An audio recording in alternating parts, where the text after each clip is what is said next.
지난 3주 동안 우리는 부활에 대해서 살펴보았습니다. 이 땅에 죽으면 끝이 아니라 우리는 다시 부활하게 될 것이고 예수님과 함께 천국의 기쁨과 축복을 누리게 될 것입니다. 여러분, 우리 부활을 믿으십니까? 꼭 믿으시기 바랍니다. 하나님께서 약속하신 대로 반드시 이루십니다. 왜냐하면 하나님께서는 주권자가 되시고 이 땅을 통치하시는 하나님이 되시기 때문입니다.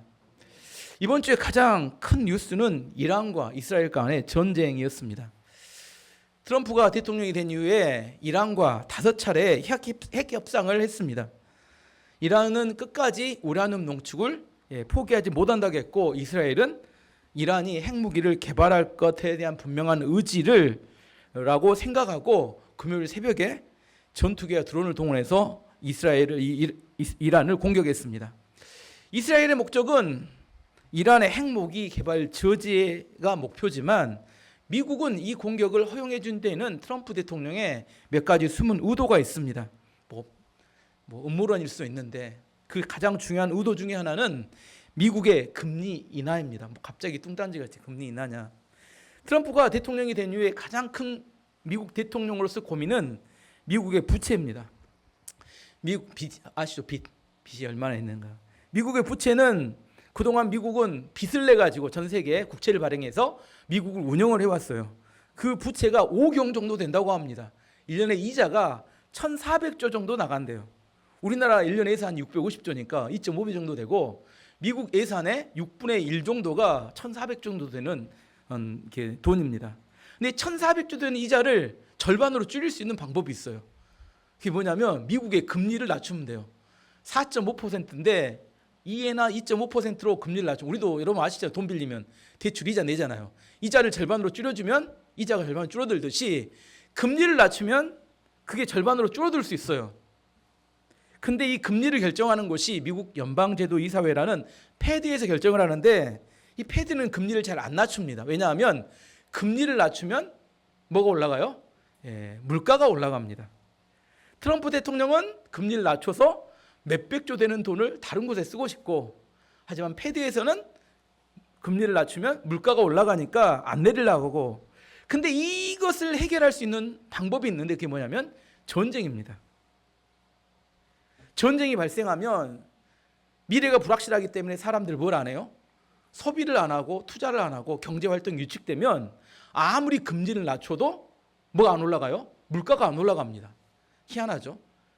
금리를 낮춰도 물가가 안 오르는 비결이 뭐냐면 전쟁에 있는데, 근데 전 세계에서 핵을 만들어 가지고 전 세계를 위협하는 두 나라가 있습니다. 한 나라가 아니에요. 한 나라는 우리 북쪽에 있는 북한과 그다음에 이란입니다. 이란은 이제 우라늄을 농축하는 수준이고, 북한은 이미 핵을 다 만들었고 그 핵을 실어 나르는 대륙간 탄도탄 ICBM이라는 걸 만들어 가지고 자꾸 미사일을 쏘고 있습니다. 어느 나라가 더 위험할까요? 북한하고 이란하고. 어디가 더 위험해요? 북한이 훨씬 더 위험한 나라입니다. 근데 왜 객관적으로 봤을 때 핵이 위험하다면 누굴 먼저 때려야 돼요? 북한을 먼저 쳐야 되는데 북한이 아니라 이란을 먼저 때렸어요. 왜 그랬을까요? 전쟁이 필요합니다.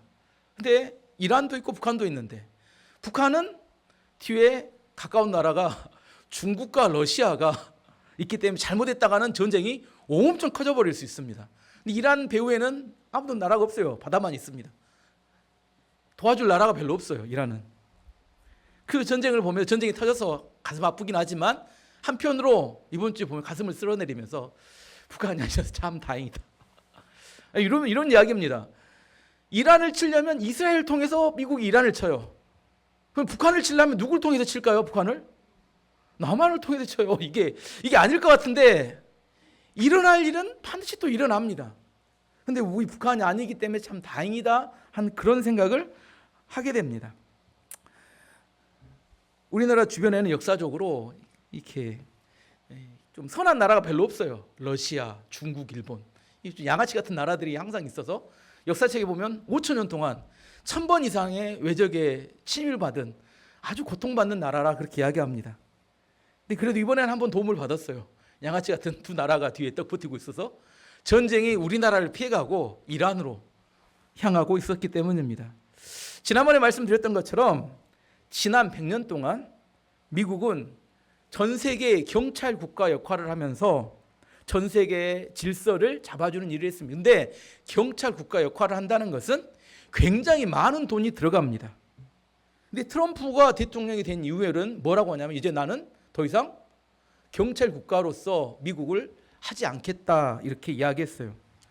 미국이 경찰 국가의 역할을 포기하자 전 세계 곳곳에서 전쟁이 하나 둘씩 터지기 시작합니다. 근데 꼭 이것은 트럼프의 의도만은 아닌 것 같아요. 성경에도 그렇게 되어 있습니다. 마태복음 24장에 보면 예수님이 말세 징조 중에 이렇게 말씀하십니다. 띄워주세요. 어차피 띄웠으니까. 마태복음 24장 7절 8절 보면 민족이 민족을 나라가 나라를 대적하여 일어나겠고 곳곳에 기근과 지진이 있으리니 이 모든 것은 재난의 시작이니라. 이게 무슨 말씀이냐면 말세의 징조 중에 말세가 되면 어떤 특징이 나타나냐면 민족 간의 전쟁이 많아지고 국가 간의 전쟁이 많아진다 이렇게 말씀하셨어요. 우리도 한번 예언 한번 해봅시다. 앞으로 민족과 민족 간의 나라와 나라 간의 전쟁이 많아질까요? 적어질까요? 많아집니다. 여러분도 예언할 수 있습니다. 성경을 보니까 지금 전쟁이 많아지고 미국이 경찰 국가의 역할을 내려놓는 게 이게 미국의 뜻일까요? 전 우주를 운영하시는 하나님의 섭리 중에 일부일까요? 안타깝게도 말세가 되고 예수님 오실 때가 가까이 오면 전쟁이 더 많아진다고 하나님께서는 말씀하셨고 그것이 현재 이 땅 가운데 이루어져 가고 있는 징조 중에 하나가 지금 계속해서 전 세계적으로 전쟁이 늘어가고 있습니다. 앞으로도 저도 예언할 수 있어요. 전쟁은 점점점 각 곳에서 전 세계적으로 많아질 가능성이 높다고 저는 생각합니다.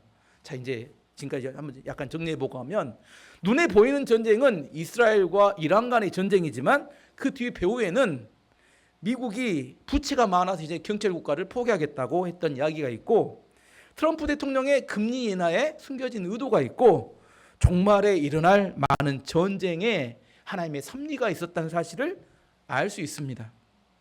우리 눈에 보이는 게 전부는 아니라는 겁니다. 눈에 보이지 않는 힘들이 작용하면서 많은 사건들이 일어납니다. 악한 마귀의 힘도 있고 하나님의 섭리도 있습니다. 그러면서도 제가 확신하는 것 중에 하나는 뭐냐면 일어날 일들은 반드시 일어난다는 거예요. 우리가 생각할 때 이런 일이 과연 일어날까? 우리는 너무 행복하게 잘 살고 있는데 이런 일이 과연 일어날 수 있을까? 그런데 그때가 되면 상황이 바뀌면서 일어날 일들이 꼭 다 일어나더라는 겁니다. 우리가 살아가면서 위험한 일 중에 하나는 뭐냐면 우물안 개구리로 살아가는 겁니다. 내 눈에는 이렇게 하면 반드시 성공할 수 있다는 확신이 들어. 100% 확신이 들어. 내 판단으로 분명히 확신해. 이거 이렇게 될 것 같은데 실제 해보면 그렇게 되든가요? 안 되든가요? 안 될 때가 많아요. 근데 왜 안 됐을까요?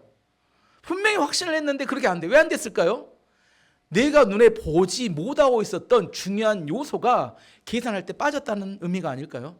그 계산을 포함했어야 되는데 포함하지 않고 내 눈에 보기는 100% 이거 이렇게 하면 성공한다 하지만 실제 해보면 안 돼. 실제 해보면 안 되는 이유는 100% 확신했음에도 불구하고 내가 보지 못했던 중요한 요소들이 빠져 있기 때문입니다. IMF 경제 위기가 올 줄 누가 알았겠습니까? 코로나 위기가 올 줄 누가 알았겠습니까? 하나님께서 지금 종말의 때를 맞아요. 역사를 운행하고 계시다는 사실을 누가 알고 있겠습니까? 그래서 지혜로운 사람은 눈에 보이는 것에 이 전부라고 생각하지 않고 겸손하게 하나님의 인도하심을 받아들입니다. 다른 표현으로 어른이 된다는 것은 사람과 세상을 내 마음대로 통제할 수 없다는 사실을 무기력함 없이 받아들이는 과정이다. 다시 한번요. 어른이 된다는 것은 사람과 세상을 내 마음대로 통제할 수 없다는 사실을 무기력함 없이 받아들이는 것이 그럴 수 있어. 이렇게 받아들이는 것이 뭐예요? 근데 그렇게 내 마음대로 안 되면 무기력해지면 뭐라고요? 어른이라고 아니라고요? 아직 어른이 아닌 겁니다. 내 마음대로 아직도 할 수 있다고 생각하고 펄펄 뛰다 안 되면 뭐예요? 무기력해져 버려요. 내 마음대로 안 되네. 그건 아직 어른이 덜 된 것, 어른이 되는 과정이겠죠. 성경에는 하나님께서 마지막 때에 어떤 일을 하실지에 대한 힌트가 주어집니다. 또 그 결과가 어떻게 될지에 대해서도 힌트를 주셨습니다. 하지만 모든 걸 다 알려주시진 않았어요. 반드시 꼭 알아야 될 내용만 알려주십니다. 오늘 첫 번째 주제로 과연 우리가 어떻게 승리할 것인가, 마지막 때 부활에 우리가 어떻게 동참할 수 있을 것인가, 우리가 얻을 승리는 우리가 노력해서 얻는 게 아니라 하나님께서 주는 것을 받는 것이라고 성경은 말합니다. 얻는 거예요, 받는 거예요? 지금 이야기할 때 승리는 얻는 게 아니라 받는 겁니다. 노력으로 얻는 게 아니라 하나님의 은혜로 받는 겁니다. 50절 말씀 보시면, 형제에 대한 내가 이것을 말하노니 혈과 육은 하나님의 나라를 이어받을 수 없고 또한 썩은 것은 썩지 아니하는 것을 유업으로 받지 못하느니라. 혈과 육으로는 하나님의 나라 천국을 받을 수 없고 썩은 것으로는 썩지 아니하는 천국을 받을 수 없다. 받는 이야기를 하고, 성경은 받는 이야기를, 마지막 부활할 때 받는 이야기를 하는 거지 우리가 얻는다 이렇게 이야기하지 않는다는 겁니다. 정말 우리가 이 땅을 살아갈 때 중요한 것들은 노력으로 얻는 게 아니라 주어지는 것들, 받는 것들이에요. 예를 들어보면 우리의 생명, 여러분이 노력해서 얻은 겁니까? 아니면 여러분 생명을 받은 겁니까? 이 받은 거예요. 공기, 여러분이 노력해서 공기를 얻었습니까? 아니면 공기를 받았습니까? 그냥 숨쉬고 사는 거, 이거 그냥 받은 겁니다. 여러분의 가족, 태어나 보니까 그 사람이에요. 바꿀 수 있다면 좋을 텐데 내 의지와 상관없어. 태어나니까 그 사람이었다니까요. 이거 다 받은 겁니다. 우리의 생명의 시간, 우리에게 주어진 시간이 우리가 받은 거예요, 얻은 거예요? 이거 다 받은. 정말 이 땅에서 중요한 것들은 다 받은 것들이지 노력으로 얻은 것은 뭐예요? 다 생존하는 약간 도움이 될지 있을 수는 있어도 없어도 크게 무방한 것들이 대부분입니다. 에리 프롬이라는 사람이 썼던 소유냐 존재라 이런 책이 있어요. 그 사람이, 그 책이 뭐라고 하냐면, 사람은 무언가를 소유하려는 것에 중독되어 있다. 소유가 중요해. 소유하면 할 수 있어. 이렇게 생각한다는 거예요. 하지만 소유가 우리 인생을 달라지게 만들다고 생각하는데 존재가 바뀌지 않으면 그 소유는 오히려 우리가 그걸 뺏길까 봐 두려움만 가득하게 만든대요. 예를 들어보겠습니다. 돈을 다룰 능력이 없는 사람에게 많은 돈이 주어지면 그게 복일까요, 화일까요? 화가 됩니다. 5살짜리 아이에게 친척이 100만 원 용돈을 줬어요. 야, 맛있는 거 사 먹어. 그랬더니 5살짜리 아이가 슈퍼마켓 혼자 갔습니다. 100만 원을 손에 들고. 어떻게 됐을까요? 아이가 없어지거나 아이의 손이 없어지거나 둘 중에 하나입니다. 뭔 말인지 이해하시겠죠? 돈이 100만 원짜리가 5살짜리 아이가 이렇게 들고 마트에 갔으니 이게 온전하겠어요? 물론 아이가 마트 가기 전에 누가 다가와요? 엄마가 다가옵니다. 그 돈 엄마한테 맡겨라. 대학 갈 때 내 학비로 보태자. 그 유로 받은 사람은 한 번도 들어보지 못했습니다. 다 맡기긴 했는데 그 유로는 잘 몰라요. 로또에 당첨됐다가 몇 년 후에 완전히 파산한 사람 이야기가 종종 뉴스에 나옵니다. 왜 그래요? 존재가 바뀌지 않았는데 많은 돈을 소유하게 되니까 그게 복이 아니라 화가 되더라는 겁니다. 부모님이 돌아가시면 유산을 누가 받을까요? 너무 잘 아는 이야기. 누가 받아요? 유산을 받으려고 노력한 사람이 받을까요? 자녀들이 받을까요? 자녀들은 아무것도 안 했어. 근데 자녀가 받는다니까요. 노력한다고 받는 게 아니다니까요. 정말 중요한 것들은 노력해서 받는 게 아니라 그냥 이렇게 노력해서 얻는 게 아니라 주어진다니까요. 자, 이제 이야기하려고 여기까지 왔습니다. 하나님의 나라, 천국은 누가 가게 될까요? 천국 가려고 노력한 사람이 갈까요? 하나님의 아들이 갈까요? 예, 이제 정답이 나왔네. 지금 누가 부활할까요? 라는 이야기를 하기 위해서 여기까지 온 겁니다. 얻는 게 아니라, 노력으로 얻는 게 아니라 내가 그 존재가 되면 그걸 받는 것은 당연한 것이 된다는 거예요. 내가 노력이 한 게 아니라 하나님의 자녀가 되면, 마귀의 종이 아니라 하나님의 자녀로 신분이 바뀌게 되면 그걸 받는 것은 당연한 것이 되는 걸 말합니다. 고린도후서 4장 7절 말씀에 이 말씀이 있습니다. 우리가 이 보배를 질그릇에 가졌으니 이는 심히 큰 능력은 하나님께 있고 우리에게 있지 아니함을 알게 하려 함이라. 질그릇은 우리 육체를 말합니다. 우리 육체가 있어요. 우리 안에는 예수님이란 보배가 있습니다. 우리의 큰 능력이 질그릇에서 나올까요? 아니면 보배에서 나올까요? 보배에서 나온다고 성경 말해요. 보배에서 나옵니다. 우리의 육체에서 나오는 게 아니라 보배에서 나와요.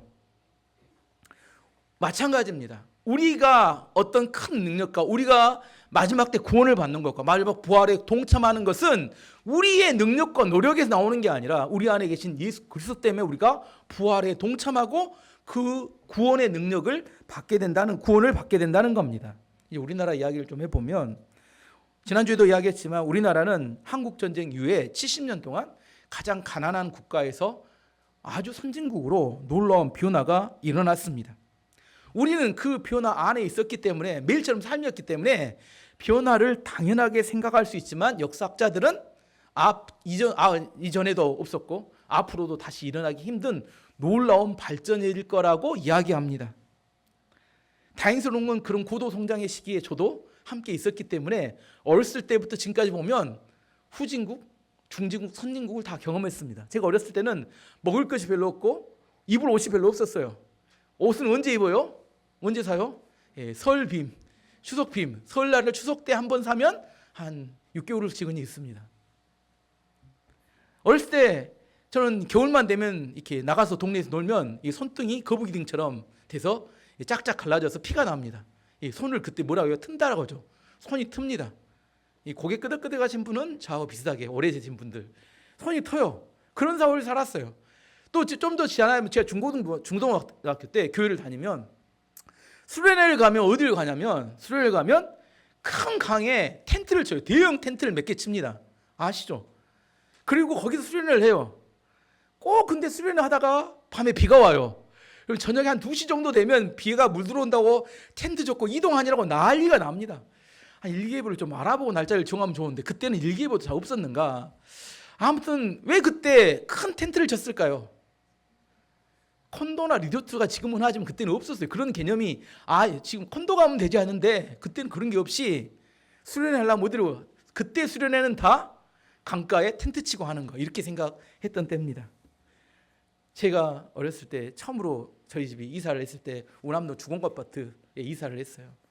주공아파트 이사를 했더니 그때 아파트는 연탄을 뗐습니다. 혹시 아세요? 연탄을 아파트에서 연탄 떼고 살았던 거? 북한 이야기 아닙니다. 지금은 다 도시가스로 누가 아파트에 연탄을 떼죠. 그때는 다 아파트에서 연탄을 뗐어요. 진짜입니다. 북한 이야기는 우리나라 이야기예요. 연탄을 떼다가 어느 사이에 언젠가 이렇게 도시가스로 바꿨어요. 연탄 떼던 아파트가 도시가스 아파트로 바뀌고, 화장실 하나에서 화장실 2개로 바뀌고, 올해 우리 집에서는 이렇게 에어컨을 이렇게 시스템 에어컨으로 바꿨습니다. 작년까지만 해도 우리 집의 에어컨은 거실에 하나, 큰 안방에 하나. 여름에 엄청 덥잖아요. 그러면 저녁에 잘 나오면 전부 큰 안방으로 싹 모입니다. 안방으로 싹 모여서 이렇게 자는데 나중에 보면 다 없어져요. 아들 하나가 있는데 난리가 납니다. 코 고는 소리. 나중에 싹 사라집니다. 근데 올해 이제 아버님이 집에 계시기 때문에 이제 각 방에 방 4개 하고 거실하고 시스템 에어컨을 했습니다. 엄청 좋은데 이제 전기세가 얼마나 나올지 올 여름에 이제 긴장이 되고 있습니다. 근데 살기는 엄청 좋아졌어요. 살기는. 우리나라가 이렇게 짧은 기간 동안 이렇게 잘 살게 된 이유가 뭘까? 물론 국민들의 성실함, 교육열, 뜨거운 교육열 이런 것들이 있을 수 있지만 하나님의 특별한 은혜가 있었다고 믿습니다. 이 하나님의 특별한 은혜에 대해서 좀 설명을 해보려고 합니다. 2차 세계대전은 가장 강대국이었던 그때 당시에 영국과 미국과 그 당시 새로운 신흥 강국으로 성장하고 있었던 독일, 이탈리아, 일본이 맞붙어 하는 전쟁이었습니다. 어떤 걸로 생각을 하면 지금 가장 강대국은 미국이잖아요. 미국을 쫓아 올라오는 나라는 중국입니다. 중국과 미국 사이에 지금 갈등이 심해지고 있는데 이와 똑같아요. 원래 강대국이었던 미국과 영국과 새로운 강대국으로 성장하고 있는 이탈리아, 독일, 일본이 맞붙었는데 결과는 미국과 영국이 이기고 독일, 이탈리아, 일본이 처참하게 패배해서 완전히 망했습니다. 근데 망했어야 되는데 그 다음에 미국이 유럽에는 독일을 선택하고 아시아에서는 일본을 선택해 그 나라를 다시 재건시켜줘서 잘 사는 나라를 만들어줬어요. 그 이유는 뭐냐면 이 세 나라가 망했는데 나중에 보니까 연합군 중에 공산화된 러시아가 있었어요. 그들이 망하고 난 다음에 러시아가 엄청난 속도로 전 세계의 3분의 1을 공산화시키며 확장되니까 안 되겠다. 영국과 미국이 공산화된 러시아를 막기 위해서 어쩔 수 없이 망했던 나라를 선택했는데 그게 독일과 일본을 선택해서 발전을 시켜주면서 막아라고 함께 막자고 했습니다. 근데 독일과 일본은 인구도 많고 나라가 커요. 컸는데 어느 정도 크고 끝나야 되는데 이제 또 미국을 이렇게 이겨먹을 만큼 엄청 성장한 겁니다. 1980년대. 나중에 일본 소니부터 시작해서 엄청난 기업들이 생겨나니까 안 되겠다. 일본과 독일을 또 눌러야겠다. 일본과 독일을 누르면서 그 다음 나라로 선택했던 나라가 두 나라가 있는데 그게 대만과 한국입니다. 왜 대만과 한국을 선택했느냐? 이 나라는 자원이 없어요. 땅덩어리도 적간해. 인구도 별로 안 돼. 이 나라가 나중에 아무리 커져도 유럽의 대상이 될 만한 건덕지가 전혀 없어요. 또 분단된 나라예요. 중국도 분단돼 있고 대만도 남북한도 분단돼 있어서 언제든지 미국이 마음대로 컨트롤할 수 있는 그런 나라. 근데 중요한 것은 그 선택받은 것이 국민들의 열심의 근면성과 함께 합쳐지면서 고도 성장을 이루게 되었다는 겁니다. 중요한 이야기는 우리가 열심히 노력했기 때문에 성장하고 발전했을까요? 미국의 선택을 받았기 때문에 성장하고 발전했을까요? 미국의 선택이 훨씬 더 중요한 역할을 했다는 겁니다. 다른 예를 하나 들어보면 신데렐라 이야기를 한번 해볼게요. 신데렐라는 누구하고 결혼했어요? 왕자님하고 결혼하죠. 신데렐라가 왕자님하고 결혼하기 전에 유리구두 있죠. 유리구두 맞는 사람을 찾잖아요. 신데렐라는 발이 작았어요? 컸어요? 신데렐라 언니들은 발이 컸죠. 그래서 탈락이 되죠. 자, 발이 작은 여자를 왕자가 좋아할까요? 만약 신데렐라가 발이 컸다면 어떻게 됐을까요? 발이 큰 여자가 선택을 받았을 겁니다. 왕자는 누가 좋았어요? 신데렐라가 좋은 거지 발이 작은 여자를 좋은 거 아닙니다. 자, 이게 중요한 이야기입니다. 왕자가 선택하는 그 여자가 왕자랑 결혼하는 거지 발이 작기 때문에 결혼하는 게 아니에요. 내가 아무리 노력해도 선택받지 못하면 그 결혼할 수 없다는 겁니다. 주권자의 선택이 훨씬 더 중요한 역할을 하고 있다는 겁니다. 우리가 재림할 때, 우리가 예수님이 재림하실 때 누가 어떻게 우리가 부활에 동참하며 하나님과 같이 천국에 살아갈 것인가, 그건 주권자의 선택에 달렸다는 겁니다. 51절, 52절 말씀을 읽어보면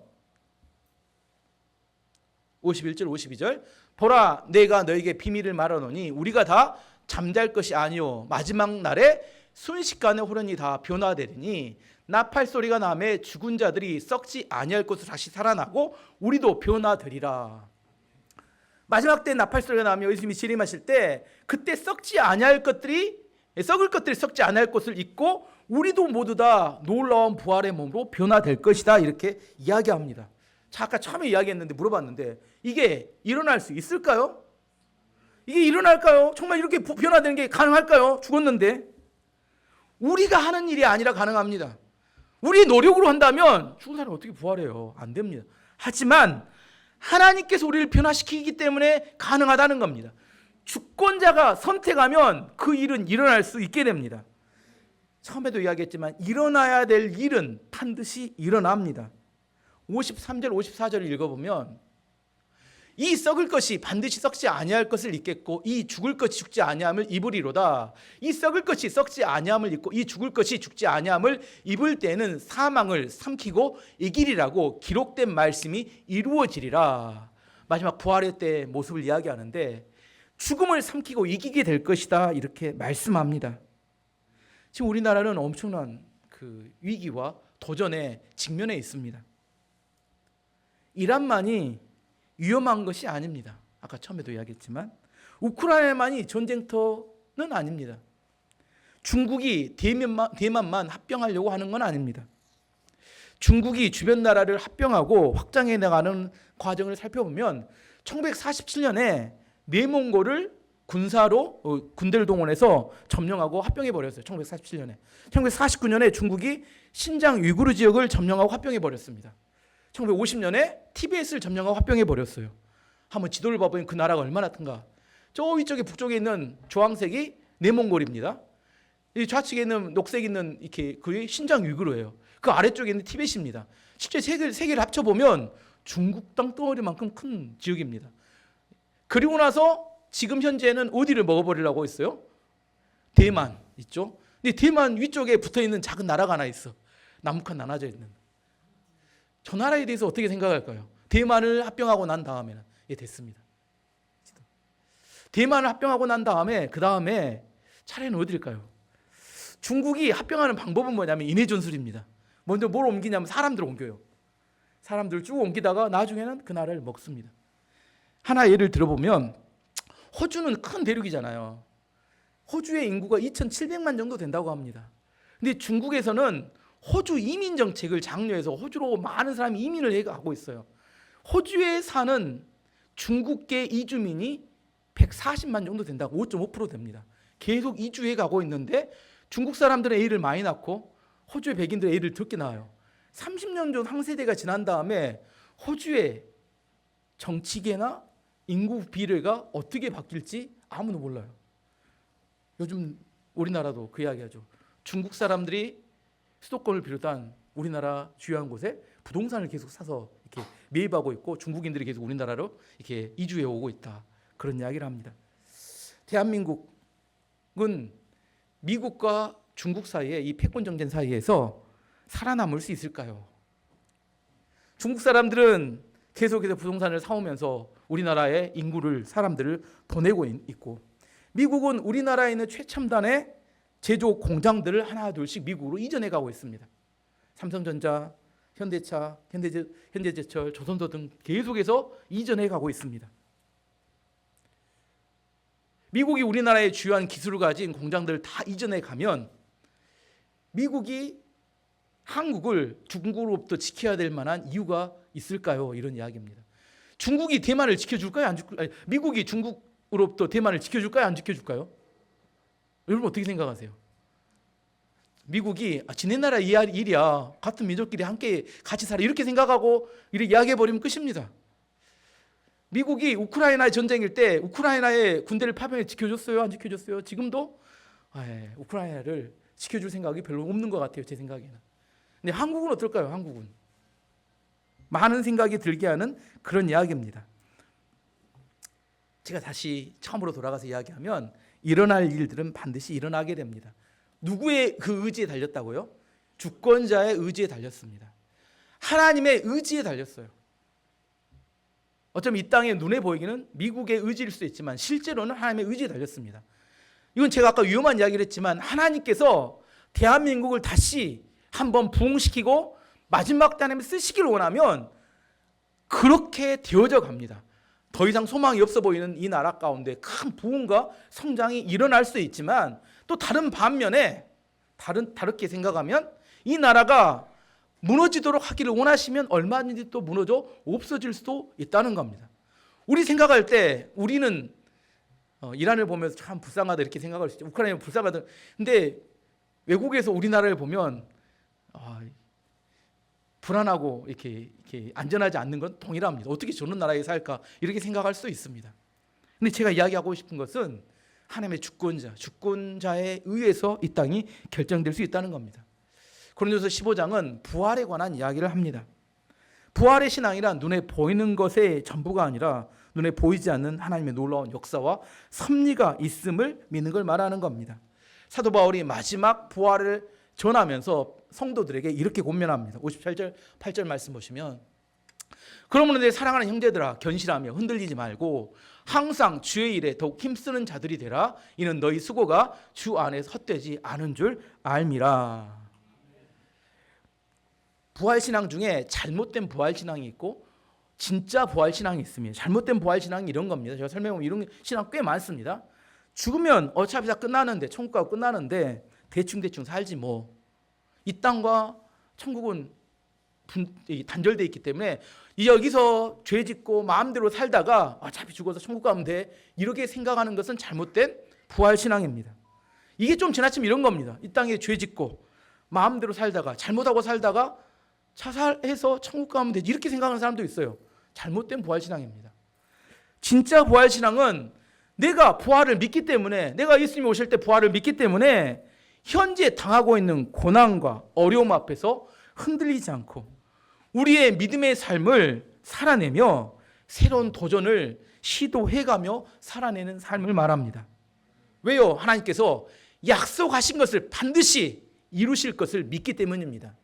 제가 반복하지만 하나님이 주권자이시고 그분이 의도한 일은 반드시 이루십니다.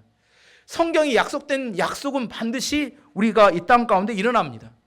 과정 없는 결과를 추구하는 것은 존재 없는 소유를 추구하는 것과 똑같습니다.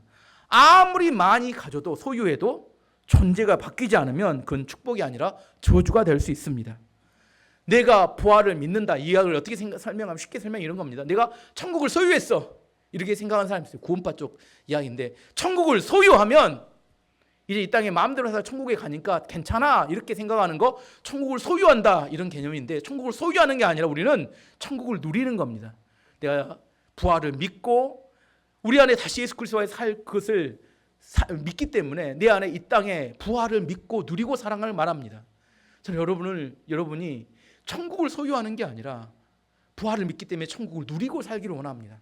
이게 진짜 부활 신앙을 가진 사람의 신앙의 태도입니다.